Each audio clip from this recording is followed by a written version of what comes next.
मी doctor Sushil Biradar central मार्टचं vice president आहे.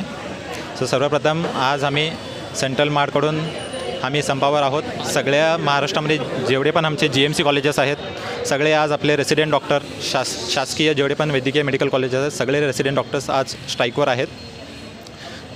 सगळ्यात सर्वप्रथम मी स्पष्ट करू इच्छितो की आमचा विरोध कुठल्याही BHMS डॉक्टर किंवा दुसरे वैद्यकीय शाखेविरुद्ध नाही आहे. आम्ही सगळ्या वैद्यकीय शाखेचा आम्ही आदर करतो, पण आमचा विरोध महाराष्ट्र शासनाचं जो निर्णय आहे जे त्यांनी आता BHMS डॉक्टर जे आहेत त्यांना एक शॉर्ट कोर्स त्यांनी स्टार्ट केलेला आहे CCMP म्हणून. CCMP म्हणजे certified course in medical pharmacology, जो 1 वर्षाचा असतो. हे BHMS डॉक्टर्स ते 1 वर्षाचा CCMP कोर्स केल्यानंतर मग त्यांना ॲलोपॅथिक प्रॅक्टिस करण्याची परवानगी दिली गेली आहे ऑलरेडी आता. आणि त्यांचं MMC जे आपलं महाराष्ट्र मेडिकल काउन्सिल म्हणून आहे, जे फक्त MBBS डॉक्टरसाठी आतापर्यंत रजिस्ट्रेशन चालू होते, आता त्यांनी BHMS CCMP रजिस्टर प्रॅक्टिशनरला पण त्यांनी रजिस्ट्रेशन काल संध्याकाळी सुरुवात केली आहे. आता ॲलोपॅथिक प्रॅक्टिस करण्यासाठी मी तुम्हाला शॉर्टमध्ये सांगतो की काय प्रक्रिया असते. ॲलोपॅथिक प्रॅक्टिस करण्यासाठी आम्हाला 5.5 वर्षाचं MBBS, त्यानंतर नीट PG असते, 3 वर्षाचे MD कोर्स असतो, मग परत आणि नीट SS द्यावा लागतो आणि 3 वर्षाचं सुपर स्पेशलायझेशन आणतो. मग टोटल असं आपल्याला 10 ते 12 वर्षाचं सॅक्रिफाईस करावं लागतो. मग आम्हाला 10 ते 12 वर्षाचं इंटेन्स क्लिनिकल ट्रेनिंग झाल्यानंतर तेव्हा आम्हाला रुग्णांचं योग्य तपासणी किंवा उपचार करण्याची क्षमता मिळते आम्हाला.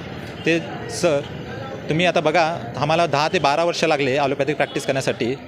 मग BHMS डॉक्टर फक्त 1 वर्षाचा CCMP कोर्स, 1 वर्षाच्या एवढ्या कमी कालावधीमध्ये हे डॉक्टर्स सगळे आमचे जे डिसीजेस आहेत, एमर्जन्सी ट्रीटमेंट प्रोसिजर्स जे पण आपलं आहे सगळं प्रोसिजर्स, हे 1 वर्षाच्या कालावधी हे त्यांनी शिकून घेणं हे पॉसिबलच नाही. It is not at all feasible for them in learn in such a short period of time. हे खूप, आणि हा पुढे जाऊन पेशंटच्या जीवाला हे धोकादायक आहे. पेशंट सेफ्टी हॅम्पर होऊ शकते. सगळ्यात मेन आमचं कन्सर्न हे आहे की ह्या पेशंटच्या जीवाला हा धोका आहे, हा खूप रिस्की आहे. ऑलरेडी असे बरेच घटना झालेले आहेत भारतामध्ये.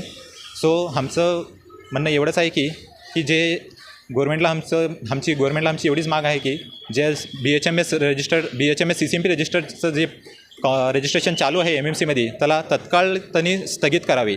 आणि आज आम्ही फक्त रेसिडेंट डॉक्टर आम्ही फक्त इलेक्टिव्ह सर्व्हिसेस बंद केली आहे.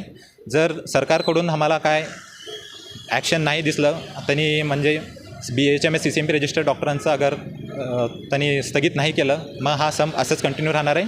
आज आम्ही फक्त first 24 hours we have just suspended the elective services. आता इथं पुढे अगर गव्हर्नमेंटकडून काय इनॅक्शन दिसलं आम्हाला तर आम्ही एमर्जन्सी सर्व्हिसेस पण बंद करणार.